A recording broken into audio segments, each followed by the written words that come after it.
It's called the weakness. Anybody's got any idea why that is? It's actually simple leverage. If our swords bind like this, I can press really hard while he only has to twist his wrist and just simply puts my weapon aside. While let's just assume that the swords trust each other. If my strength is in his weakness, I can easily control his sword. So this is simple leverage, and this was used in medieval fighting. It says so in the treatises explicitly. That's one simple law. You can just hold that. Then there's another law which is extremely important if we want to reconstruct Viking Age or Iron Age sword and shield fighting.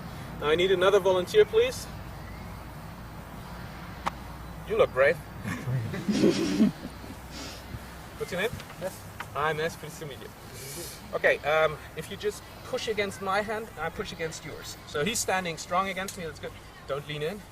Just push from the hip. That would be, yeah, that's what a martial artist would do.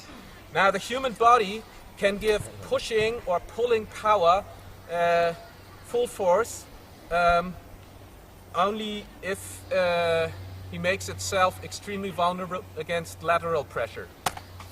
Okay, so as soon as we are pressing here, we are weak here.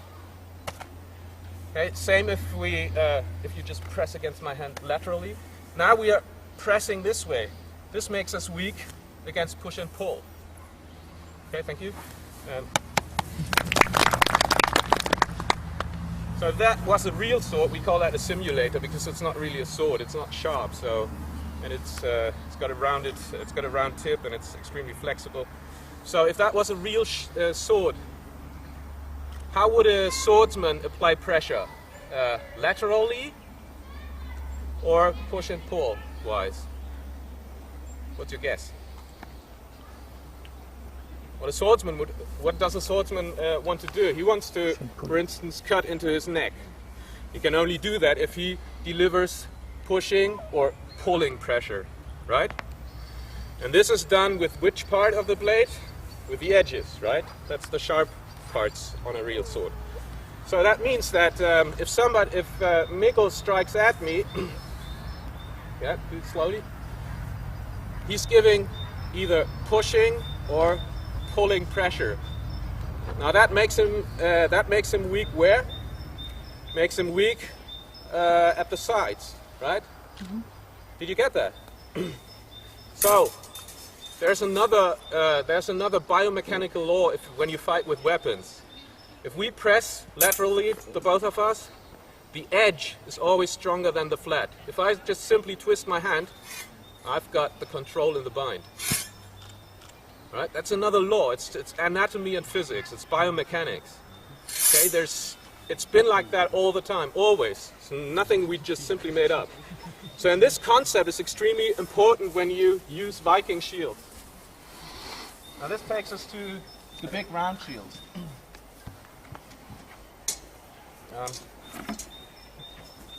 This is a replica of a Viking round shield. It's made from split planks, which are glued together with hide glue. They're covered with linen on either side, and there's a rawhide edge stitched to it. It might just as well have been covered with parchment, or as we say, rawhide, which makes it heavier. Now we've got this grip here, the Schildfessel. What's the Danish word for that? Yeah. Okay.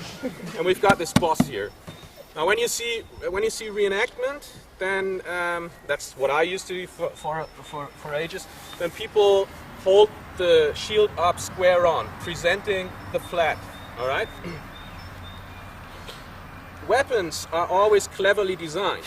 If I see this, it doesn't look that clever, really, does it? I mean, if that was the use of a shield to simply ward off blows or thrusts or strikes, then you would come up with a different design. So why is the Viking shield designed this way? kind of strange that they would not attach straps to hold it this way.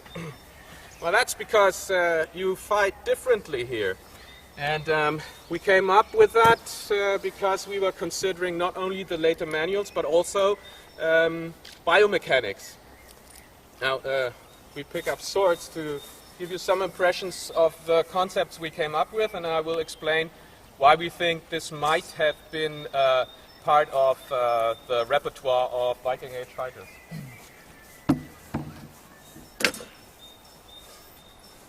So, this is what you usually see, people standing like this. Now, what your face, right? I'm going to do this. This is how people, no, stand square on. This is how people usually stand in reenactment. Now, if we use what I've just showed, that the edge is stronger than the flat, if we use that on a shield, we could actually try to attack not with a sword, but with a shield, like so, which at the same instant leaves us a gap here. Now that looks more clever. And in fact, this is a technique that is shown in one of the later treatises. It's it's in one of Hans Talhofer's treatises on fighting with a dueling shield, the judicial shields. I don't know if you have any idea how they look. They look pretty much like a huge, or like a spear about that high, with an oval flat to it. They were extremely heavy. They could only rotate around these axes. But he does make use of the principle of using the flat against the edge against the flat. So a fighter who knows that concept would never stand like that, because, of course, you just can stand on the other side. Not only does that turn his shield and create an opening, see that? It also blocks him here. All that he can do is slide down there. Now, of course his sword may come down and possibly touch me, but it doesn't do much harm. If you do test cutting, you will see this is of little interest, particularly if it's only hacking. Swords only work if they cut, yeah? And the cut is pressing and drawing, or pressing and pushing. All of you know that when you're eating a steak and you just simply press down the knife on the steak, yeah, you won't get satiated. You have to pull and to push. So it's a cutting implement, and the same holds true for the sword. Now, back to this very situation. So let's just assume, for some reason in a fight, I managed to pin him like this. Yeah, I pushed my shield into his armpit, thereby completely controlling his sword, while I could either chop off his head, his leg, and thrust him through the torso. Now look where the sword is going down. It's coming down on the boss. Yeah. Yeah? Maybe. Yeah. Maybe if I retire. But I was thinking, if I wanted to prevent this from happening, okay, I could improve the boss. Now that's a more elaborate boss. Okay. So if I get into a situation where the flat of a sword slides down, let's present it to those people as well. If you can just attack my armpit. Particularly if these shields were a lot bigger. These are what, 80 centimeters? Yeah. Well, how big are the largest shields found in the Iron Age? 105. 105. That adds quite a lot of reach. Now, if that was even a bigger shield, so you attack me here, pinning this, then I would be standing here, and I might, as my sword comes down, it might get caught here by these extensions that you see on Iron Age shields. Particularly if I'm retreating, because I know this attack is coming, and my sword is cutting down, trying to get around the shield and thrust here, I might get caught on one of these. Yeah. So I think that's just a theory. It's this really to give you inspirations what to look for. I mean, particularly this trumpet shape that you see on Iron Age boss extensions makes a lot more sense if it was developed for something to catch a blade sliding down the shield. than the spikes, and the spikes were replaced by the trumpet shape. And really, there's some literature saying that these spikes and the trumpet-shaped extensions, they're probably weapons. Now, if that was a weapon, how close would Mikkel have to come to me in order to hit me with that weapon? Yeah? It just doesn't work. I've got all the reach I need with a shield and with the sword. It's a stupid idea. This is punching distance. I don't even need a shield to prevent him from hitting me with the boss, because if he comes there, I just simply turn his shield. Just simply use leverage. So we know these extensions on Iron Age bosses can't be weapons. Whether my idea is correct, I don't know, but I think it's a more clever and more educated guess. All right, now, so what would it have looked like if they fought? Oh, another thing which is really important. All these techniques that we're showing, like if he pins my shield, see his edge goes on the flat. He's got instant control. All these only work if the shield has a minimum diameter of 80 centimeters. If his shield was any smaller, I could easily cut over here. Just push further and up. Yeah, like so. I wouldn't be able to cut over here if the shield was any smaller. So if with shields which are smaller than 80 centimeters, like the Viking shield, which has been found 2 years ago here in Denmark, these techniques wouldn't work. So there's a biomechanical optimum for the round shield being used with the edge to fight with, that ranges, depending on the size of the fighter, between 80 and I'd say maybe 110 centimeters. Anything else is either too big and too heavy or too small to use these techniques. Okay, so, but then again, why would I not strap my shield to the forearm? Because it's actually, after a while, this gets really heavy. They must have had really good shoulder muscle. Now, actually, you grow them pretty quickly if you do that training. But still, it would be helpful to have a strap here to distribute the weight on my arm. Now, if somebody knows how to use a shield like Mikkel does, it's pointless to attack this side, because he just simply puts it forward. If I want to hit his head, just retreat and just ward off. Attacking on that side is pointless. That's what the shield is for. Yeah? So, if you go to this side. So here's another clue that we get from Talhofer. As I said, we make use of this rotating door principle. Yeah? It seems to be a disadvantage, but actually it is not.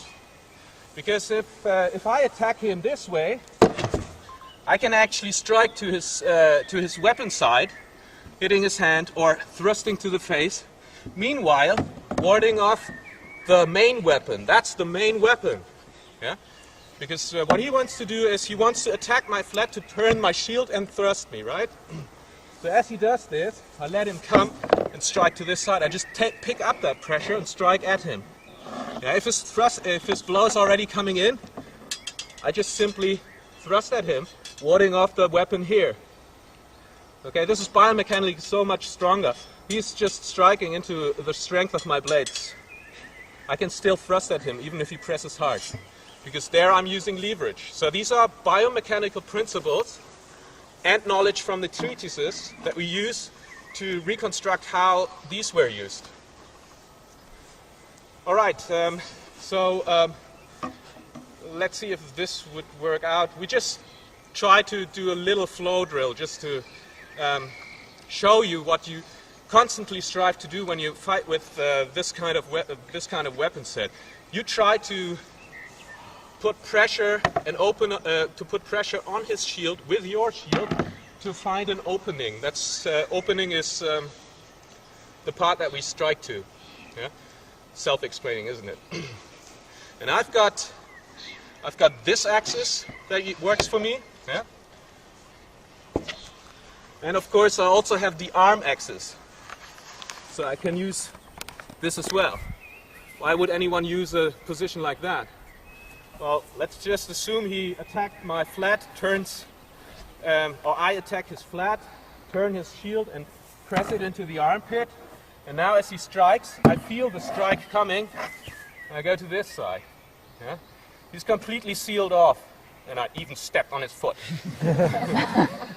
So during this process, I may easily feel where the pressure takes me, and then I may end up in a position where this edge is towards his face. Just simply give him an undercut with the edge of the shield. Here's another concept which we know from the treatises. It's fühlen, feeling. I feel in the bind, regardless of this, if this is a sword bind. If he gives me pressure, I feel where the pressure goes, and I can use this pressure. If there's no pressure, I can work against him. So I need this bind, I need this contact to actually feel what my opponent is up to. And the same applies to the shield. So,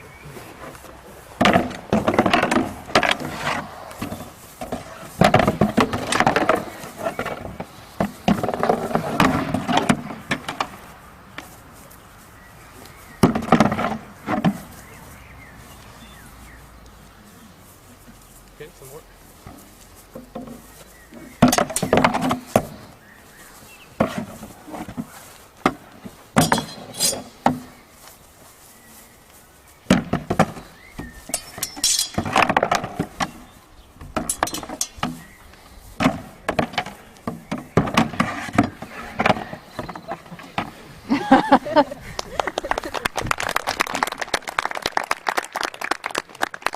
This is just an impression of how the pressure goes. This wouldn't be an impression of a real fight.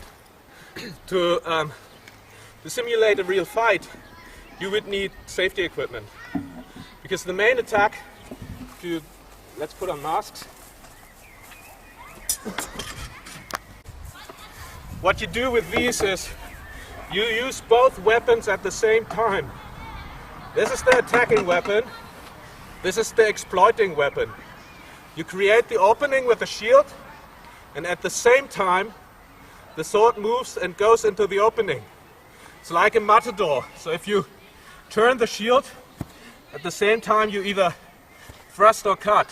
It's not boom, boom, boom, boom, or boom, boom. It's always at the same time.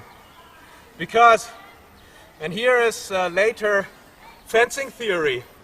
We have something which is called tempo. That's from the Italian fencing. In the time frame, I can do something, he can do something. So if I would create an opening, just go into a regular guard. I'm trying to not attack this side.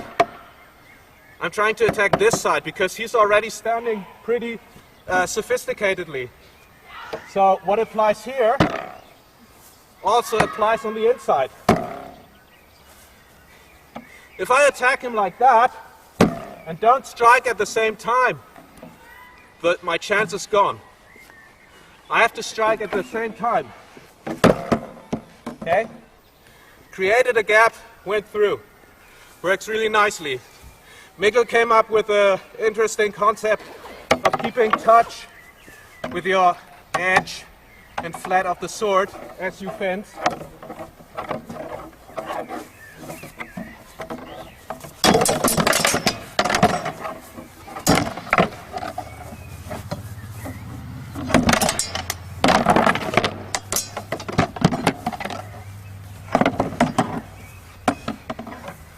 Okay, thank you. So it's that fast that a fight goes. Guard. End of the story.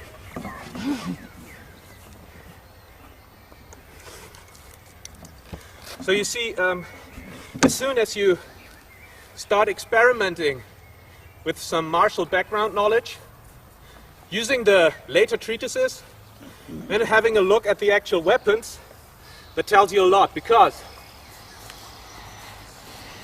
what are the differences between this sword and that sword? Now this is quite a nice blunt replica of a Viking sword, except anybody knows what is inauthentic about the proportions? The handle is too long. Exactly. I had it made longer in order to use gloves. I mean, padded gloves like those over there. This is really what you want to use when you do historical fencing, because somebody who cannot hold a sword is done with, and that's the first target you see if he exposes his hand. So I thought, if I reconstruct Viking Age fighting, I need a longer grip so I can wear padded gloves or gauntlets. Now, I found out that the original design is much better. Why? Because it's virtually impossible to expose your hand. Look, if I strike at you, how would I expose my hand? And if I would expose my hand, a gauntlet wouldn't help me. You just simply cut off my arm. So that's the reason why Iron Age and Viking swords didn't need long crossguards. They didn't need long grips. They could do with antler fittings because there is hardly any blade contact. It's a completely different. System. This is about the shields. The shield is the weapon, and at the same time, the blade cuts. But the hand is always protected. You need a fast, light, and sharp implement which is solid in the hand. And you don't need a wide crossguard because there's nothing to be expected coming down here. There may be occasional situations where you actually do have contact, but then this is enough. And the same is true for organic fittings, particularly this Roman styles with the half bolts. Yeah? They perfectly safeguard your hand. If there is a bind, not if somebody strikes to your hand, fingers are gone and the organic fitting will not help you. But if there's an occasional bind and just slides down, see here he would hit me. If that was a wooden bowl, he would get stuck in the wooden bowl. So the gladius and the Sparta, the earlier forms, are actually very clever if you don't fight with blade binds, but with shield binds. Now, just to explain the difference, I will finally show you some of the shield fighting that is actually to be reconstructed, because we have actual sources for it. Now that is fought with so-called bucklers. It's pretty apparent that because of the difference in size, you would fight differently, right? Now, if I try to do the same techniques, this is probably not going to work. Yeah. Before I even get there, I'm dead. Which again is the reason why the round shield is that long, because you need that reach. Yeah? There is no sensible middle size. Now, around the year 1000, maybe slightly earlier, swords with wider crossguards come up. Yeah, with wide crossguards, the typical type 10 to 12 swords. And I think they came up because horsemanship became more important, and because fighting in disciplined order became more important. Because this is a really cool weapon for single combat, and it's not that cool if you're in a formation. Actually, I think that's my personal theory, that the overlapping shield wall is just making up for the weaknesses of that shield. It's still a weapon that is perfect for single combat. And if you look at Viking culture, or at least what we know about it, or about at Germanic culture, they are obsessed with single combat. If you look, if I'd go into a skirmish in one of the Icelandic sagas, that's a perfect shield. I will not go into the details what differs here in comparison to the domed shields that we have as well. Yeah. Oh, by the way, some of the Germanic round shields may have been slightly domed, slightly convex. It still works to a certain degree. As soon as the bend becomes too extreme, these techniques don't work anymore. Why? Because here the shield is an extension of the arm. If the shield was curved extremely, I couldn't give any pressure anymore. That's a different topic. It's just a side note. If anybody wants to ask any question about convex shields or maybe curved kite shields and stuff like that, just approach me later. I'm happy to answer any question. But now to the buckler. Now the buckler is a weapon that is not designed for the battlefield. You see it not primarily. You see it as a side weapon for archers, for instance. But it's not you're not supposed to run into the front line with sword and buckler. It's not a good idea. If there are skirmishes or battle lines break up or you plunder a city, then it's good to have this. Yeah, it's kind of like what the cult single action, what the cult was in the Peacemaker in the late 800s, sword and buckler in the Middle Ages. Now, as I said, some of the concepts we had here don't apply to sword and buckler anymore. Why is that? Because of reach. So now the sword has to take over tasks that the shield was taking over earlier. So the main attack that somebody would deliver would be a strike from the right shoulder. That's what you do if you want to hit somebody, you have no idea how to use a weapon or a club, you hit like this, right? This is in fact one of the most common strikes in historical swordsmanship too.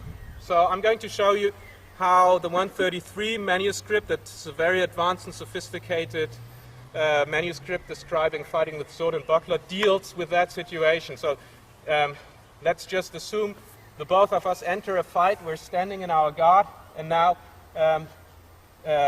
let's assume he's an extremely competent swordsman. He steps forward and hits my head. Okay, it's pretty hard to do with a shield being there. Now, if I was too weak because I'm worn out, he may strike through. Yeah, maybe he caught the flat. If my shield turns, he still hits my head. So this is a typical attack that is to be expected.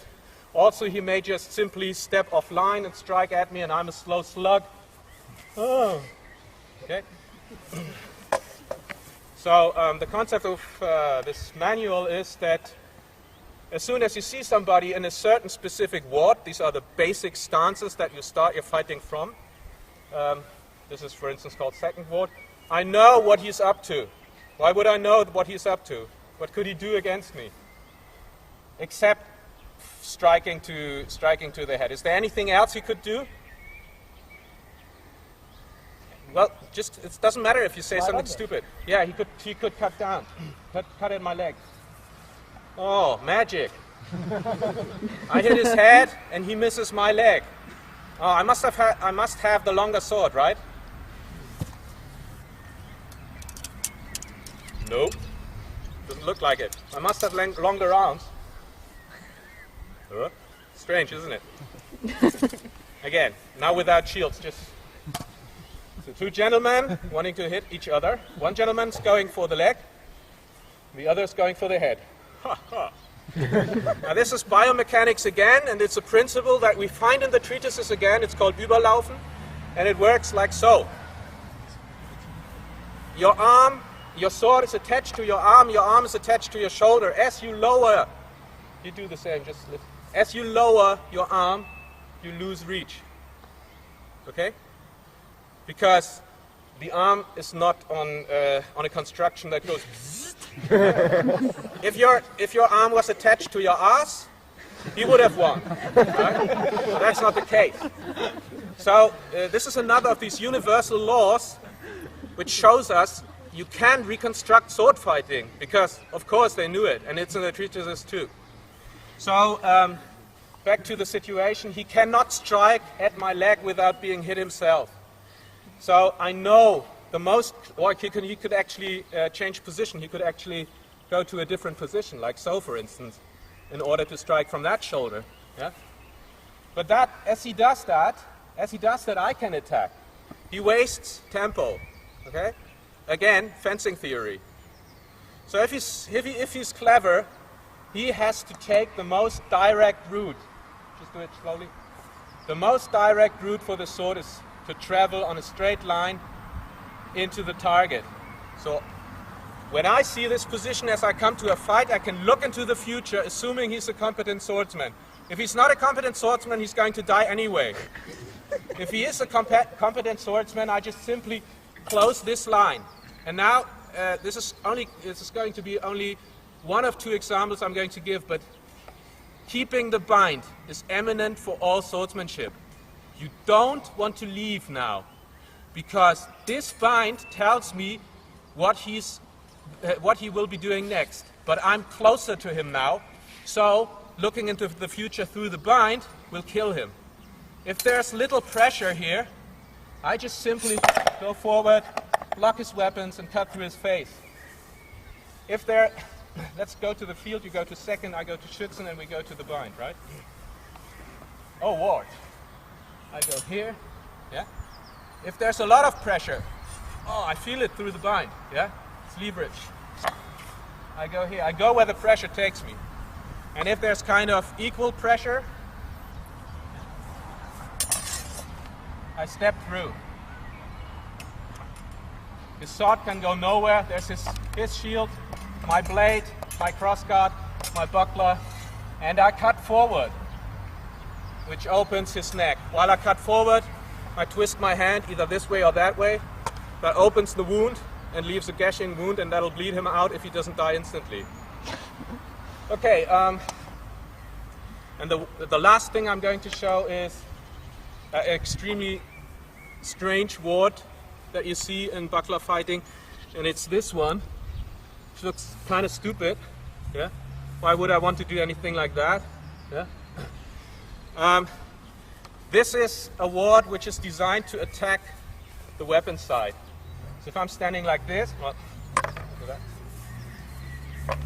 if we come to the field to kill each other, and I go to second to strike at him, and he's in this ward and he's faster than I am, and he can just simply attack my weapon side, the unguarded side. I just showed you how easy it is to ward off any blows to the head with a buckler. Do so, please. Just ward the blows off. See, to attack his head here is extremely difficult, even if I hit hard. And the same applies to my side, so if you just attack me here. But I can easily attack his weapon side. And this is actually the same as we just saw with a big round shield. Yeah?